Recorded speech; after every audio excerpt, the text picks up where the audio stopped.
チャンクさんを全力で応援しているみのりんです。今日もね、チャンネルに遊びに来てくださってありがとうございます。この間はね、びっくりしましたね。もういきなりね、韓国の戒厳令が出たことで、解除されなかったらどうなるのってね、クリスマスのね、チャンクさんのイベントがね、中止になるのってね、夜中にね、私のちゃんともと、大騒ぎでした。今日はね、この韓国の大きなニュースになった、ユン大統領の非常還元令が K-POP や韓国俳優たちにどんな影響を与えるのか解説させていただきたいと思います。そして私たちの推しシャンクさんが予備軍にね参加してたっていう話題にも触れて、韓国の兵役制度についても簡単に紹介しますね。さらにね、先日皆さんに取らせてもらってたアンケートのね結果が出たので、アップグレードの第2次の時期なので、そちらの結果についても最後にお知らせしますので、最後までお見逃しなく。この間の12月4日、ユン大統領がね、韓国で非常還元令を発表したんですけど、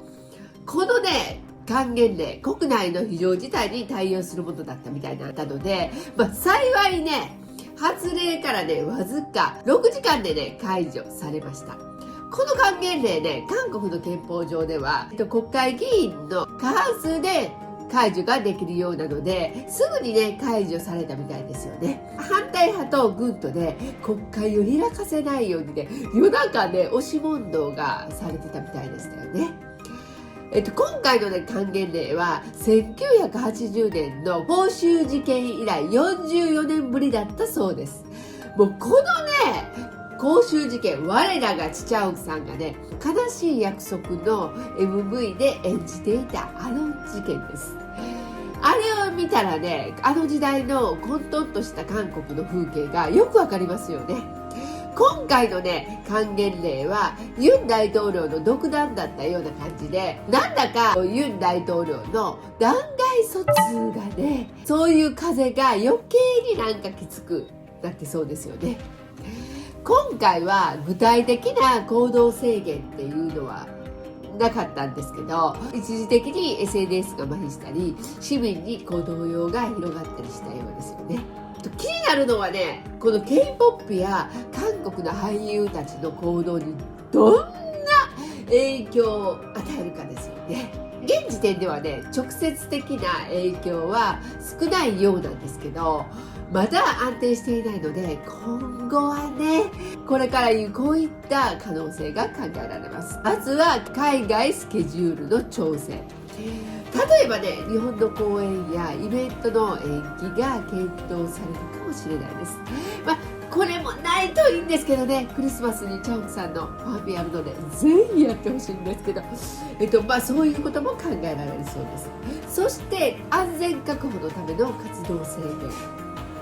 国内外での移動に慎重になる可能性があるようです。でもね、K-POP や韓国ドラマは韓国経済にとってね、非常に重要なコンテンツではあるので、政府や企業がね、積極的に支援して活動を維持する動きがあるんじゃないかと私も期待しています。そしてもう一つの注目ニュース、私たちの推しチチャオクさんがね、予備軍に参加したっていう話も聞いた人は多かったのではないでしょうか。実はね、予備軍っていうのは韓国の兵役義務を終えた男性が参加する軍事訓練のことなんですよね。韓国では18歳以上の男性に兵役義務があるのですが、義務兵役を終えた男性が予備役として8年間年に一度招集されて予備軍訓練を受けるそうです。また40歳まで毎年民防衛軍訓練への参加が義務付けられているようです。チャンクさんもね、2017年から19年までの間服務されてたんですけど、まだね、この予備役の8年が終わっていないので、予備軍訓練を受けているんですよね。この訓練で、除隊後は年間10時間程度の訓練を受ける制度のようで、通常の生活を送りながら定期的に近くの訓練所で訓練に参加をするようです。これが予備軍の仕組みになっています。予備軍はね、国防の一環として国家の安全保障を担う重大な役割を果たしているんですよね。でもね、これ息子を持つ身としては、正直日本にそういう仕組みがなくって本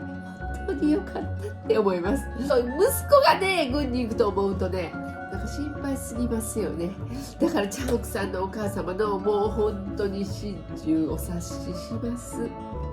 こうやってチャンオクさんのようなトップ俳優にとっても兵役義務はね避けられないものなので、息子同様ね、もうとてもチャンオクさんのことも心配なんですけど、その反面ね、男としてきっちりねこういう義務を果たしている姿にますます応援したくなりますよね。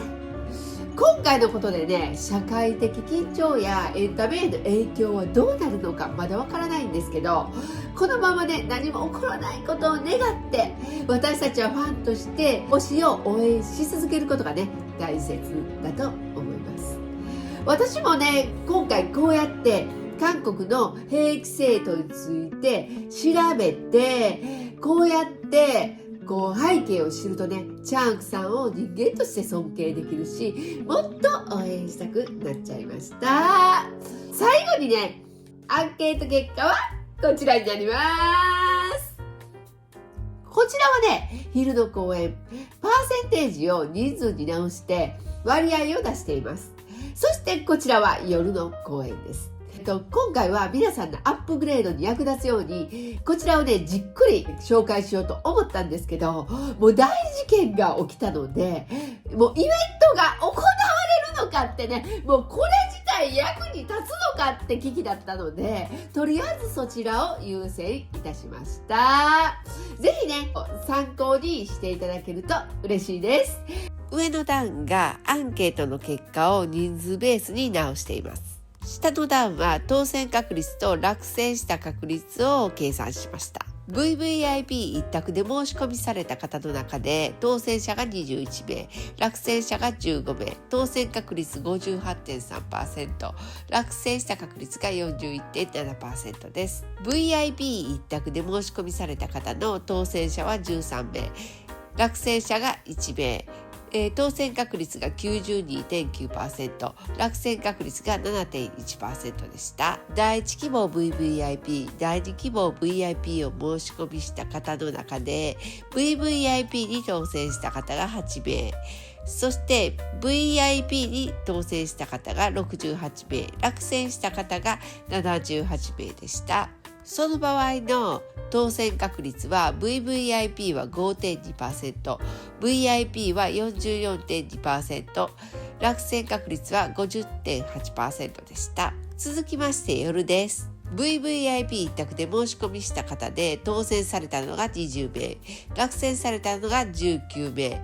VVIP の当選確率は 51.3%、落選確率が 48.7% でした。VIP を一択で申し込みされた方の中で当選されたのが11名、落選されたのが5名、当選確率が 68.8%、落選確率が 31.3% でした。次は第1希望が VVIP、第2希望が VIP で申し込みした方の VVIP の当選者が12名、VIP の当選者が66名、落選者が61名でした。この場合の VVIP の当選確率は 8.6%、VIP の当選確率は 47.9%、落選されたのが 43.9% でした。リリベなどの当落のアンケートについては次回ねお知らせを予定しておりますのでお楽しみに。もう今回はねユン大統領の還元礼 K-POP や俳優への影響、そしてチチャオクさんの予備軍参加と韓国の、兵役制度なんかについて、じっくりお知らせさせていただきました。ファンミンのアンケート結果についてもこちらご参考にしていただけると嬉しいです。本日もね、最後までご覧いただき本当にありがとうございました。このチャンネルではチャンウクさんの情報を毎週金曜日夜9時に配信しております。ぜひチャンネル登録お忘れなく、グッドボタンで応援していただけるととても嬉しいです。皆さんの感想などのコメントお待ちしております。また私の個人チャンネル、ピロリンチャンネルではユニクロコーデなどのコスパ最強のアイテムを紹介しています。ぜひこちらもご覧くださいね。それではまた来週金曜日にお会いしましょう。ピロリンでした。